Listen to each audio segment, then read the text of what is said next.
ನಾನಾ ವಿಧವಾದ ಭೂತ ಪ್ರೇತಗಳಿದೆ. ಕಾಡೋದು 27 ಥರ ಗಣಗಳನ್ನು ಹೇಳಿಬಿಟ್ಟಿದೆ ಜ್ಯೋತಿಷ್ಶಾಸ್ತ್ರ. ಮನೆಯಲ್ಲಿ 5 ಜನ ಇದ್ದರೆ ಒಬ್ಬರಿಗೆ ಮಾತ್ರ ಅದು ಗೋಚರಿಸಬಹುದು.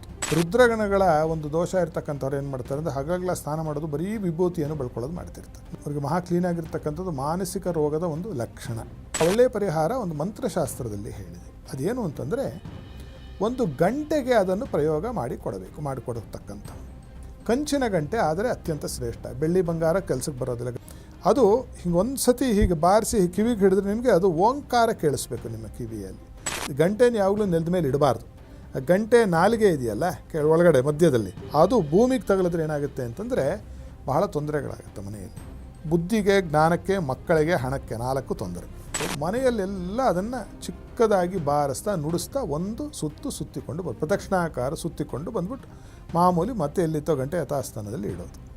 ಮತ್ತು ಮಕ್ಕಳಿಗಿರ್ತಕ್ಕಂತಹ ಗ್ರಹದೋಷಗಳು, ಮನೆಯಲ್ಲಿರ್ತಕ್ಕಂತಹ ಗ್ರಹಚೇಷ್ಟೆಗಳು, ಭೂತಚೇಷ್ಟೆಗಳು, ಪ್ರೇತಚೇಷ್ಟೆಗಳು ಅಷ್ಟೂ ಕೂಡ ಪ್ರತಿದಿನ ಕಡಿಮೆ ಆಗ್ತಾ ಹೋಗುತ್ತೆ.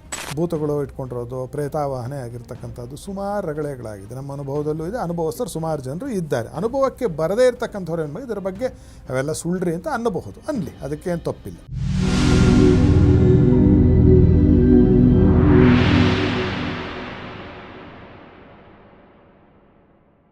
ನಮಸ್ಕಾರ ವೀಕ್ಷಕರೇ, ಟಿವಿ ವಿಕ್ರಮ ಹಂಸಧ್ವನಿ ಕಾರ್ಯಕ್ರಮಕ್ಕೆ ಸ್ವಾಗತ. ನಾನು ಶ್ವೇತಾ.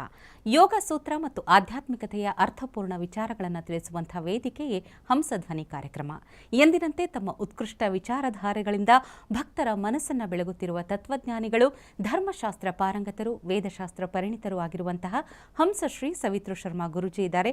ಗುರುಜಿ, ನಿಮಗೆ ಕಾರ್ಯಕ್ರಮಕ್ಕೆ ಆತ್ಮೀಯವಾದ ಸ್ವಾಗತ.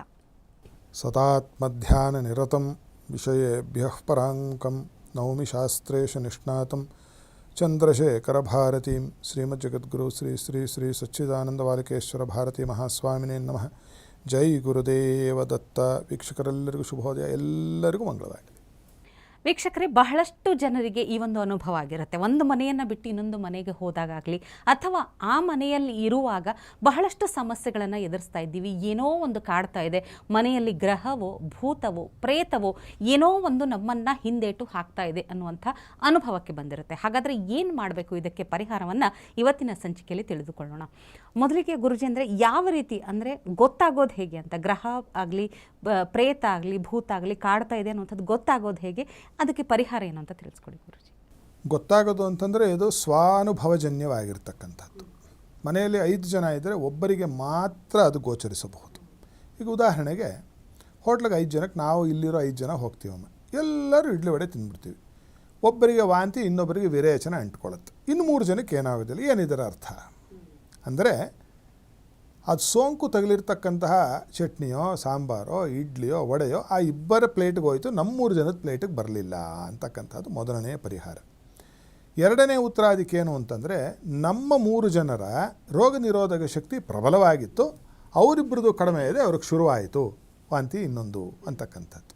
ಹಾಗೆಯೇ ಮನೆಯಲ್ಲಿ 16 ಜನ ಇದ್ದಾಗಲೂ ಅವರ ಮಾನಸಿಕ ದೌರ್ಬಲ್ಯಗಳು ಅಥವಾ ಕರ್ಮ ಸಂಬಂಧವಾಗಿರ್ತಕ್ಕಂತಹ ತೊಂದರೆಗಳು, ಜನ್ಮಾಂತರದ ಕರ್ಮದಿಂದಲೂ ಏನಾಗುತ್ತೆ ಅಂತಂದರೆ, ಆ ಸ್ಥಳದಲ್ಲಿರ್ತಕ್ಕಂತಹ ಯಾವುದೋ ಶಕ್ತಿಗಳು, ನಾನಾ ವಿಧವಾದ ಭೂತ ಪ್ರೇತಗಳಿದೆ. ಕಾಡೋದು 27 ಥರ ಗಣಗಳನ್ನು ಹೇಳಿಬಿಟ್ಟಿದೆ ಜ್ಯೋತಿಷ್ಶಾಸ್ತ್ರ.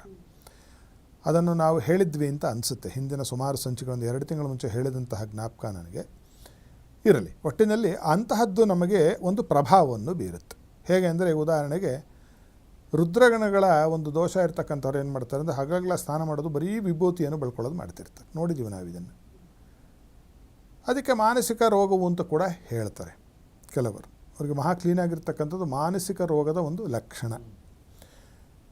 ಈಗ ಅದು ಮಾನಸಿಕ ರೋಗ ಆಗಿರಲಿ ಅಥವಾ ಇಲ್ಲಿ ಹೇಳಿ ಶಾಸ್ತ್ರದಲ್ಲಿರ್ತಕ್ಕ ಗ್ರಹ ಆಗಿರಲಿ, ಈ ಪ್ರಯೋಗ ಮಾಡಿದಂಥ ಹೋಗೋದಾದರೆ ಯಾಕೆ ಮಾಡಬಾರ್ದು ಅಲ್ವಾ? ಅದಕ್ಕೆ ಯಾರೋ ನೀವು 1 ಕೋಟಿ ರೂಪಾಯಿಯನ್ನು ಕೊಡಿ ಅಂತ ಯಾರೂ ಅವರನ್ನು ಕೇಳ್ತಿಲ್ಲ, ನಾವು ಕೇಳ್ತಿಲ್ಲ. ಪ್ರಯೋಗವನ್ನು ಮಾಡಿಕೊಡ್ಬೇಕಾದ್ರೆ ಅಥವಾ ಬೇರೆಯವರು ಕೂಡ ಕೇಳೋದಿಲ್ಲ. ವೈದ್ಯ ಶಾಲೆಗೆ ಹೋಗಿ ಹೇಗೆ ದುಡ್ಡನ್ನು ಕೊಟ್ಟು ಔಷಧಿಯನ್ನು ತೆಗೆದುಕೊಂಡ್ಬರ್ತೀರಿ? ಔಷಧಿ ಸುಮ್ಮನೆ ಸಿಗುತ್ತೆಯೇ? ಸಿಗೋದಿಲ್ಲ. ವೈದ್ಯರು ಸುಮ್ಮನೆ ನೋಡ್ತಾರಿಯೇ? ನೋಡೋದಿಲ್ಲ. ಒಂದು ಸತಿ ವೈದ್ಯರ ಹತ್ರ ಹೋಗಿ ಒಂದು ಸತಿ ಔಷಧಿ ತೊಗೊಂಡ್ರೆ ಸಾಕೆ? ಆಗೋದಿಲ್ಲ. ವರ್ಷಾನುಗಟ್ಟಲೆ ತೆಗೆದುಕೊಳ್ಳಬೇಕಾಗತ್ತೆ ಅಲ್ವೇನಮ್ಮ? ಎಷ್ಟು ಲಕ್ಷಾಂತರ ರೂಪಾಯಿ ಖರ್ಚಾಗುತ್ತೆ. ಅದರ ಬದಲು ಒಂದು ಸತಿ ಇದನ್ನು ಮಾಡಿರುವುದರಿಂದ ಜೊತೆಗೆ ಔಷಧಿಯನ್ನು ಕೂಡ ಮಾಡುವುದರಿಂದ ಅತಿ ಶೀಘ್ರದಲ್ಲಿ ಗುಣಮುಖರಾಗ್ತಾರೆ ಅಂತಕ್ಕಂಥದ್ದನ್ನು ನಾವು ಹೇಳಬಹುದು. ಅದು ಒಂದರಿಂದನೇ ಆಗ್ತಾರೆ ಗುಣಮುಖರು, ಇದರ ಒಂದರಿಂದನೇ ಗುಣಮುಖರಾಗ್ತಾರೆ ಅಂತಕ್ಕಂಥದ್ರ ಬಗ್ಗೆ ಹೇಳ್ತಾರೆ. ಯಾವುದು ಮಾನಸಿಕವಾಗಿರ್ತಕ್ಕಂಥ ರೋಗ ರುಜಿನಗಳ ಬಗ್ಗೆ ನೋಡಿದಾಗ. ಆದರೆ ಅದಕ್ಕೂ ಮೀರಿರ್ತಕ್ಕಂತಹ ತೊಂದರೆಗಳಾಗಿರ್ತಕ್ಕಂಥದ್ದು ಈಗ ನಾನು ಮಾತಾಡ್ತಾ ಇದ್ದರೆ ಸುಮಾರು ಜನ ವೀಕ್ಷಕರಿಗೆ ಅದರ ಬಗ್ಗೆ they can connect to it, ಅವ್ರಿಗೆ ಗೊತ್ತಾಗುತ್ತೆ. ಭೂತಗಳು ಇಟ್ಕೊಂಡಿರೋದು, ಪ್ರೇತಾವಾಹನೆ ಆಗಿರ್ತಕ್ಕಂಥದ್ದು ಸುಮಾರು ರಗಳೆಗಳಾಗಿದೆ. ನಮ್ಮ ಅನುಭವದಲ್ಲೂ ಇದೆ, ಅನುಭವಸ್ಥರು ಸುಮಾರು ಜನರು ಇದ್ದಾರೆ. ಅನುಭವಕ್ಕೆ ಬರದೇ ಇರತಕ್ಕಂಥವ್ರು ಏನು ಇದರ ಬಗ್ಗೆ ಅವೆಲ್ಲ ಸುಳ್ಳ್ರಿ ಅಂತ ಅನ್ನಬಹುದು, ಅನ್ನಲಿ, ಅದಕ್ಕೇನು ತಪ್ಪಿಲ್ಲ.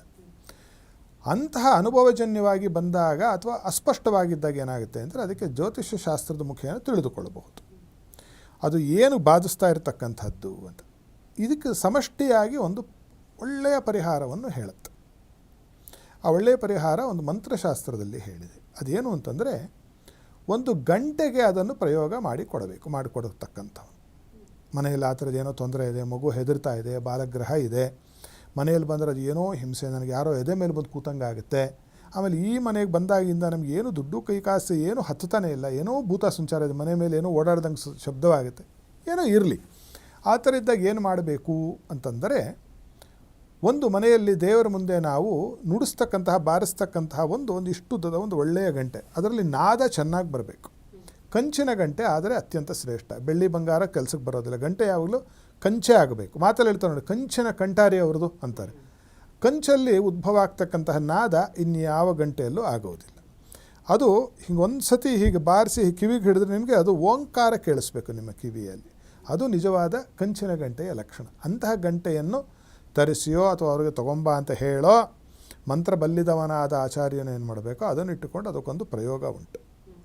ಆ ಪ್ರಯೋಗವನ್ನು ಅದಕ್ಕೊಂದಿಷ್ಟು ಜಪ ಅಂತುಂಟು, ಅದನ್ನು ಮಾಡಿ ಅದಕ್ಕೆ ಧಾರೆ ಎರೆಯುವುದು ಅಂತ, ಅದಕ್ಕೆ ಧಾರಾದತ್ತ ಮಾಡೋದು ಅಂತ ಶಾಸ್ತ್ರದಲ್ಲಿ. ಅದನ್ನು ಧಾರಾದತ್ತ ಮಾಡಿರ್ತಕ್ಕಂಥದ್ದನ್ನು ತಂದು ನೆಲದ ಮೇಲಿಡದೆ, ಗಂಟೆನ ಯಾವಾಗಲೂ ನೆಲದ ಮೇಲೆ ಇಡಬಾರ್ದು. ಗಂಟೆ ನಾಲಿಗೆ ಇದೆಯಲ್ಲ ಒಳಗಡೆ ಮಧ್ಯದಲ್ಲಿ, ಅದು ಭೂಮಿಗೆ ತಗಲಿದ್ರೆ ಏನಾಗುತ್ತೆ ಅಂತಂದರೆ ಬಹಳ ತೊಂದರೆಗಳಾಗುತ್ತೆ ಮನೆಯಲ್ಲಿ. ಬುದ್ಧಿಗೆ, ಜ್ಞಾನಕ್ಕೆ, ಮಕ್ಕಳಿಗೆ, ಹಣಕ್ಕೆ 4 ತೊಂದರೆ. ಇನ್ನು ಈ ಗಂಟೆ ಏನಂತೂ ಅಭಿಮಂತ್ರಿತವಾಗಿರ್ತಕ್ಕಂತಹ ಪ್ರಾಣ ಪ್ರತಿಷ್ಠಾಪನೆ ಮಾಡಿರ್ತಕ್ಕಂತಹ ಗಂಟೆಯನ್ನಂತೂ ಕೂಡ ನೆಲದ ಮೇಲೆ ಇಡಲೇಬಾರ್ದು. ಒಂದು ತಟ್ಟೆಯಲ್ಲಿಯೋ ಎಲ್ಲೋ ಒಂದು ದೇವರ ಮನೆಯಲ್ಲಿಡೋದು. ಬೆಳಗ್ಗೆ ಮತ್ತು ಸಂಜೆ 2 ಹೊತ್ತಿನಲ್ಲಿ. ಬೆಳಗ್ಗೆ ಅಂದರೆ 9:45ಗೆ ಎದ್ಬಿಟ್ಟು ಬಾರಿಸೋದ್ರ ಉಪಯೋಗ ಇಲ್ಲ. ಇದನ್ನು ಬೆಳಗಿನ ಜಾವ ಅಂದರೆ ಸೂರ್ಯೋದಯದ ಹೊತ್ತಿಗೆ ದೇವರ ಪ್ರಾರ್ಥನೆಯನ್ನು ಮಾಡಿ ಸ್ನಾನಗೇನ ಎಲ್ಲ ಮಾಡಿರಬೇಕು. ಮಂಚದ ಮೇಲೆ ಮಲ್ಕೊಂಡು ಅದನ್ನು ಬಾರಿಸುವ ಹಾಗಿಲ್ಲ. ಶುದ್ಧವಾಗಿ ನಿಮ್ಮ ಮತಲಾಂಛನವನ್ನು ನೀವು ಕುಂಕುಮ ಇಟ್ಕೋತಿರೋ, ವಿಭೂತಿ ಇಟ್ಕೋತೀರೋ, ಗಂಧ ಇಟ್ಕೋತಿರೋ, ನಾಮವನ್ನು ಇಟ್ಕೋತಿರೋ, ಮುದ್ರಾಧಾರಣೆ ಮಾಡ್ತಿರೋ, ಒಟ್ಟಿನಲ್ಲಿ ಮಾಡಿಕೊಂಡು ಒಳ್ಳೆಯ ಒಂದು ಮಡಿಯನ್ನುಟ್ಟು ಅದನ್ನು ಏನು ಮಾಡೋದು, ಮನೆಯಲ್ಲೆಲ್ಲ ಅದನ್ನು ಚಿಕ್ಕದಾಗಿ ಬಾರಿಸ್ತಾ ನುಡಿಸ್ತಾ ಒಂದು ಸುತ್ತಿಕೊಂಡು ಪ್ರದಕ್ಷಿಣಾಕಾರ ಸುತ್ತಿಕೊಂಡು ಬಂದ್ಬಿಟ್ಟು ಮಾಮೂಲಿ ಮತ್ತೆ ಎಲ್ಲಿತ್ತೋ ಗಂಟೆ ಯಥಾಸ್ಥಾನದಲ್ಲಿ ಇಡೋದು. ಮತ್ತು ಸಂಜೆ ದೀಪ ಹಚ್ಚುವ ಸಮಯ, ಪ್ರದೋಷದ ಸಮಯ ಅಂತೆಲ್ಲ ಮತ್ತೆ ಇದೇ ಒಂದು ಕೆಲಸವನ್ನು ಗಂಡಸರೇ ಮಾಡಬೇಕು. ಇದನ್ನು ಹೆಣ್ಣು ಮಕ್ಕಳು ಮಾಡುವ ಹಾಗಿಲ್ಲ. ಮನೆಯಲ್ಲಿ ಯಾರೂ ಗಂಡಸರಿಲ್ಲ, ನಾವೇನು ಮಾಡಬೇಕು ಅಂದಾಗ ಮಾತ್ರ ಹೆಣ್ಣುಮಕ್ಕಳು ಮಾಡ್ಕೋಬೋದು. ಇದನ್ನು ಅದಕ್ಕೊಂದು ವಿನಾಯಿತಿ. ಸಂಜೆಯೂ ಕೂಡ ಇದನ್ನು ಯಾರಾದರೂ ಗಂಡಸರು ಮುತ್ಸಂಜೆ ಹೊತ್ತಿನಲ್ಲಿ ಈ ರೀತಿಯಾಗಿ ಘಂಟಾನಾದನವನ್ನು ಮಾಡಿಕೊಂಡು ಬಂದರೆ ಮಕ್ಕಳಿಗಿರ್ತಕ್ಕಂತಹ ಗ್ರಹದೋಷಗಳು, ಮನೆಯಲ್ಲಿರ್ತಕ್ಕಂತಹ ಗ್ರಹಚೇಷ್ಟಗಳು, ಭೂತಚೇಷ್ಟಗಳು, ಪ್ರೇತಚೇಷ್ಟಗಳು ಅಷ್ಟೂ ಕೂಡ ಪ್ರತಿದಿನ ಕಡಿಮೆ ಆಗ್ತಾ ಹೋಗುತ್ತೆ. ಪಾಶ್ಚಿಮಾತ್ಯ ಒಂದು ವಿಶ್ವವಿದ್ಯಾಲಯ ಒಂದು ರಿಸರ್ಚ್ ಮಾಡಿತು. ಅದರಲ್ಲಿ ಹೇಳಿದ್ರು, ನಮ್ಮಲ್ಲಿ ಏನು ಹೇಳ್ತು ಅಂತ ಹೇಳ್ತೀನಿ, ಈಗ ನಮ್ಮದಕ್ಕೆ ವಾಪಸ್ ಬರ್ತೀನಿ. ನಮ್ಮಲ್ಲಿ ಪೂಜೆ ಮಾಡೋದಕ್ಕೆ ಮುಂಚೆ ಮೊದಲು ಘಂಟಾನಾದವನ್ನು ಮಾಡ್ತೀವಿ. ಮೊದಲು ಏನು ಅಂತಂದರೆ ಗಂಟೆ ಬಾರಿಸಬೇಕು. ಆ ಗಂಟೆ ಬಾರಿಸ್ತಾ ಒಂದು ಮಂತ್ರ ಹೇಳ್ತಕ್ಕಂತಹ ಒಂದು ಪದ್ಧತಿ ಚಾಲ್ತಿಯಲ್ಲುಂಟು. ಆಗಮಾರ್ತಂತು ದೇವಾನಾಂ ಗಮನಾರ್ಥಂತು ರಕ್ಷಸಾಂ ಕುರುವೇ ಘಂಟಾರವಂ ತತ್ರ ದೇವತಾಹ್ವಾನ ಲಾಂಛನಂ ಅಂತ ಅಷ್ಟೆ. ಅರ್ಥ ಏನು ಅಂತಂದರೆ, ಈ ಗಂಟೆನಾದವನ್ನು ನಾನು ಯಾಕೆ ಮಾಡ್ತಿದ್ದೀನಿ ಅಂತ ಹೇಳ್ತಿದ್ದಾರೆ ಅಂದರೆ, ಗಂಟೆ ಬಾರಿಸ್ತಕ್ಕಂತಹ ಪುರೋಹಿತರು ಎಲ್ಲರೂ ದೇವತೆಗಳು ಬರುವುದಕ್ಕೆ, ರಾಕ್ಷಸರು ಕೆಟ್ಟತನ ನನ್ನ ಮನೆಯಲ್ಲಿ ಇರ್ತಕ್ಕಂಥದ್ದು ಹೋಗಲಿಕ್ಕೆ ನಾನು ಗಂಟೆ ಅಂದರೆ ನಾದವನ್ನು ಮಾಡ್ತಾಯಿದ್ದೆ. ಇದು ದೇವತೆಗಳಿಗೆ ಆಹ್ವಾನದ ಲಾಂಛನವಾಗಿದೆ ಅಂತ ಈ ಒಂದು ಮಂತ್ರದ ಅರ್ಥ. ಇದನ್ನು ಪಾಶ್ಚಿಮಾತ್ಯ ಸಂಸ್ಕೃತಿ ನಮ್ಮವರು ಹೋಗ್ಬಿಡ್ತಾ, ಮನೆಯಲ್ಲಿರೋ ದೆವ್ವ ಎಲ್ಲನೂ ರಾಕ್ಷಸರು ಹೊರಟೋಗ್ತಾರಾ, ದೇವರು ಬಂದುಬಿಡ್ತಾರೆ ಗಂಟೆ ಬಾರಿಸಿದ್ರೆ, ಇದೆಲ್ಲ ಪ್ರಶ್ನೆಗಳು ಹೇಳುತ್ತೆ. ಪಾಶ್ಚಿಮಾತ್ಯರು ಇದನ್ನೊಂದು ಪ್ರಯೋಗ ಮಾಡಿದ್ರು. ಇದರ ಬಗ್ಗೆ ಅವ್ರಿಗೇನು ತಿಳಿಯಿತು ಅಂತಂದರೆ, ಸರಿಯಾದಿರ್ತಕ್ಕಂತಹ ಕಂಚಿನ ಗಂಟೆಯ ನಾದದಿಂದ ವಾತಾವರಣದಲ್ಲಿರ್ತಕ್ಕಂಥ ಸುಮಾರು ಬ್ಯಾಕ್ಟೀರಿಯಾಗಳು ಸತ್ತೋಗ್ತಾವಂತೆ. ಅದು ರಾಕ್ಷಸರಲ್ವೇನು ಬ್ಯಾಕ್ಟೀರಿಯಾಗಳು ನಮಗೆ ತೊಂದರೆ, ಒಳ್ಳೆ ಬ್ಯಾಕ್ಟೀರಿಯಾಗಳು ಸಾಯಲ್ಲ, ಕೆಟ್ಟ ಬ್ಯಾಕ್ಟೀರಿಯಾ ಮಾತ್ರ ಸಾಯುತ್ತೆ. ಬ್ಯಾಕ್ಟೀರಿಯಲ್ ಇನ್ಫೆಕ್ಷನ್ಸು, ವೈರಲ್ ಇನ್ಫೆಕ್ಷನ್ಸ್, ಇವೆಲ್ಲ ಆ ನಾದ, ಅದು ಆ ಸೌಂಡ್ ವೇವ್ಸ್ ಅಂತ ಏನು ಹೇಳ್ತೀವಿ, ಅದು ಅಂತಹ ಅದ್ಭುತವಾಗಿರ್ತಕ್ಕಂತಹ ಒಂದು ಶಕ್ತಿಯನ್ನು ಹೊಂದಿದ್ದಂಥದ್ದಾಗಿದೆ. ಈಗ ಸಿನಿಮಾ ನೋಡ್ತಿರ್ತೀರಿ, ಅಳುವ ಯಾವುದೋ ಸನ್ನಿವೇಶ, ಮ್ಯೂಸಿಕ್ ಮ್ಯೂಟ್ ಮಾಡಿಬಿಡಿ, ನಿಮಗೇನೂ ಅನಿಸಲ್ಲ. ಮ್ಯೂಸಿಕ್ ಹಾಕ್ಕೊಂಡು ಕೇಳಿ, ಅದರ ಪ್ರಭಾವ ಹೆಚ್ಚಿಬಿಟ್ಟು ಎಲ್ಲ ಕಣ್ಣು ಎಲ್ಲ ತೇವಾಗುತ್ತೆ, ಬಿಕ್ಕಿ ಅಳತಕ್ಕಂಥವರು ಇದ್ದಾರೆ. ದೃಶ್ಯದಿಂದನೇ ಒಂದಲ್ಲ, ಶಬ್ದದಿಂದ ಬಹಳ ದೊಡ್ಡ ಕೆಲಸ ಆಗುತ್ತೆ. ಈಗ ಮಾತಾಡಬೇಕಾದ್ರೆ ಯಾರಿಗಾದ್ರೂ ಬನ್ನಿ ಅಂದರೆ ಹೆಂಗಿರುತ್ತೆ, ಬನ್ನಿ ನೋಡಿ, ಏನೋ ಕಾದಿದೆ ನಮಗೆ ಅಂತ, ಬನ್ನಿ ಬನ್ನಿ ಬನ್ನಿ ಅಂದರೆ ಏನರ್ಥ ಅಲ್ವಾ? ಅಂದರೆ ಆ ಧ್ವನಿಯ ಏರಿಳಿತದಲ್ಲೇ, ಸ್ವರದಲ್ಲೇ ಭಾವನೆಗಳು ಹೇಗೆ ನಮಗೆ ಭಾಸವಾಗುತ್ತೋ, ಈ ಘಂಟಾರಾವದಿಂದಲೂ ಅಭಿಮಂತ್ರಿತವಾಗಿರ್ತಕ್ಕಂತಹ ಘಂಟಾರಾವದಿಂದ ಆ ಅದ್ಭುತವಾಗಿರ್ತಕ್ಕಂತಹ ಸೃಜನಾತ್ಮಕ ಮತ್ತು ಧನಾತ್ಮಕವಾಗಿರ್ತಕ್ಕಂತಹ ಶಕ್ತಿ ಏನು ಮಾಡುತ್ತೆ, ಋಣಾತ್ಮಕವಾಗಿರ್ತಕ್ಕಂಥ ನೆಗೆಟಿವ್ ಎನರ್ಜೀಸ್ನ ಮನೆಯಿಂದ ಒದ್ದೋಡಿಸುತ್ತೆ. ಆದ್ದರಿಂದ ಇಂತಹ ಒಂದು ಗಂಟಾ ಒಂದು ಸಿದ್ಧಿ ಮಾಡಿಕೊಂಡು ಎಲ್ಲರ ಮನೇಲಿ ಇಟ್ಕೊಂಡ್ರೆ ಒಳ್ಳೆಯದಲ್ವ, ದೇವ್ರ ಪೂಜೆ ಮಾಡೋಕೆ ಅದನ್ನೇ ಬಾರಿಸಿದ್ರೆ ಅತ್ಯಂತ ಶುಭ ಆಗುತ್ತೆ. ಆ ಥರದ ಅದು ಒಳಗಡೆಗೆ ಒಂದೆರಡು ಬೀಜಾಕ್ಷರವನ್ನು ಹಾಕ್ತಕ್ಕಂತಹ ಪದ್ಧತಿಯೂ ಕೂಡ ಉಂಟು. ಅದನ್ನು ಮಾಡಿಸಿ ಇಟ್ಟುಕೊಂಡರೆ ಅದ್ಭುತವಾದ ಫಲಗಳು ನಮ್ಮ ಅನುಭವದಲ್ಲಿ ನಾವು ನೂರಾರು ಜನರಿಗೆ ಆಗಿರ್ತಕ್ಕಂಥದ್ದನ್ನು ನೋಡಿದ್ದೇವೆ. ನಮ್ಮ ಎಲ್ಲರ ಆಶಯ ನೀವು ಕೂಡ ಆ ಥರದ ಒಂದು ಗಂಟೆಯನ್ನು ಮನೆಯಲ್ಲಿ ಸ್ಥಾಪನೆ ಮಾಡಿಕೊಳ್ತಕ್ಕಂಥದ್ದು ನಿಮ್ಮೆಲ್ಲರಿಗೂ ಶುಭ ಮತ್ತು ಸಂತೋಷವನ್ನು ಒದಗಿಸುತ್ತೆ. ಖಂಡಿತ ಗುರುಜಿ, ನೀವು ಹೇಳಿದ ಹಾಗೆ ನಿಜಕ್ಕೂ ಅಂದರೆ ಗ್ರಹ, ಭೂತ, ಪ್ರೇತ ಇವೆಲ್ಲವೂ ಅನುಭವಕ್ಕೆ ಬರೋ ತನಕ ಸುಳ್ಳು ಇಲ್ಲವೇ ಇಲ್ಲ ಅನ್ನೋಂಥದ್ದಾಗಿರ್ಬೋದು. ಜೊತೆಗೆ ಅನುಭವಕ್ಕೆ ಬಂದವರು ಇನ್ನೊಬ್ಬರನ್ನ ಕನ್ವಿನ್ಸ್ ಮಾಡೋದು ಅಷ್ಟೇ ಕಷ್ಟ. ಅಂತಹ ಕಷ್ಟದಲ್ಲಿರುವವರಿಗೆ ಒಳ್ಳೆ ಪರಿಹಾರವನ್ನು ಸೂಚಿಸಿದ್ರಿ. ತಮಗೆ ಧನ್ಯವಾದಗಳು ಗುರುಜಿ. ಮಂಗಳ ಮಹೇಶ್ವರಿ ಶುಭಂ ಕರೋತು. ವೀಕ್ಷಕರೇ, ನಿಮಗೂ ಈ ಥರದ ಅನುಭವಗಳಾಗಿದ್ದರೆ, ಭೂತ, ಪ್ರೇತ, ಗ್ರಹ ಇದರ ಚೇಷ್ಟೆಗಳು ನಿಮ್ಮ ಅನುಭವಕ್ಕೆ ಬಂದಾಗ ಏನು ಮಾಡಬೇಕು, ಪರಿಹಾರ ಹೇಗೆ ಕಂಡುಕೊಳ್ಬೇಕು ಅಂತ ತಿಳ್ಕೋಬೇಕು ಅಂದರೆ ನಮ್ಮ ಸ್ಕ್ರೀನ್ ಮೇಲೆ ಇರುವಂಥ ನಂಬರನ್ನು ಕಾಂಟ್ಯಾಕ್ಟ್ ಮಾಡಿ ಗುರುಜಿಗಳನ್ನು ನೇರವಾಗಿ ಸಂಪರ್ಕಿಸಿ ಉತ್ತರವನ್ನು ಕಂಡುಕೊಳ್ಬಹುದು.